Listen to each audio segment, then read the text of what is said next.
Kay dako nga opportunity ang ginhatag sa ako sang Kamilyon sa studies ko. Tapos sa family ko, ma'am. Kay damo ginpanghatag nila nga through financial, moral, daw tanan ma'am gintao makakamilyon, ma'am, nga masuportaran nga studies kay family ko. Nalipay gid ako nga ari ako sa Kamilyon. Ay tungod tanan nga bayaran ko sa akong eskwelahan, mabaytan ko gid kag hindi na magastuhan ang akong pamilya. Nalipay gid ako. Kay ara ang Kamilyon para magsuporta kanako. Kay kinanglan makasud gid katapos.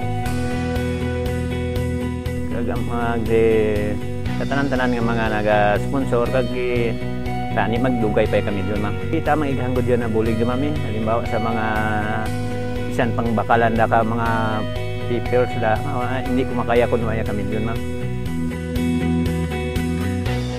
Mayad na ya kamilyon na taw anak ka allowance kagi mga school supplies kagi tanan niya di na mo ano sa bata na mo nga mga school supplies abi uniform hindi kami kabakal di maanahan makakamilyon.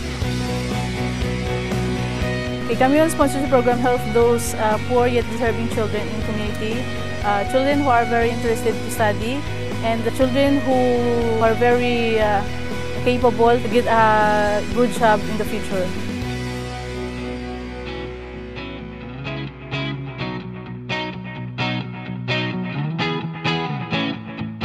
Ang pagtudlo sa mga kabataan kay masami gina-train gina-seminar ang mga ginikanan. Tapos daw nagabago man ang pagpangabuhi kung nasunod ang mga seminar sa tudlo sa Kamilyon. Ang halimbawa sa una nga bisyo ning masyado nga nagainom, siyempre ma-minimize na kay para nga sundon sa mga kabataan. Kagi hangguda gamay na bulig ka Kamilyon ka naman hindi sa pagpa-eskwela kundi sa mga trainings. Nalipay gid ako nga nabuligan ka Kamilyon. Kay ti daw ano bala nga sa amon bulsa pamabul ka iba nga i-gasto so nati.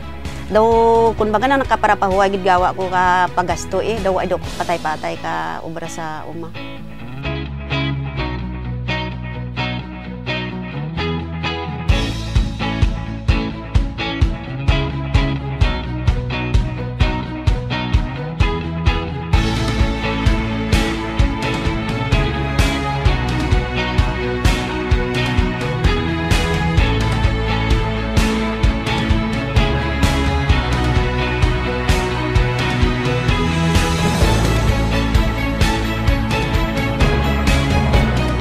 Ma'am, nalipay kami nga dyan yung bata naman sa Kamilyon. Kung ay Kamilyon, ay gano'n na mabulig ka naman.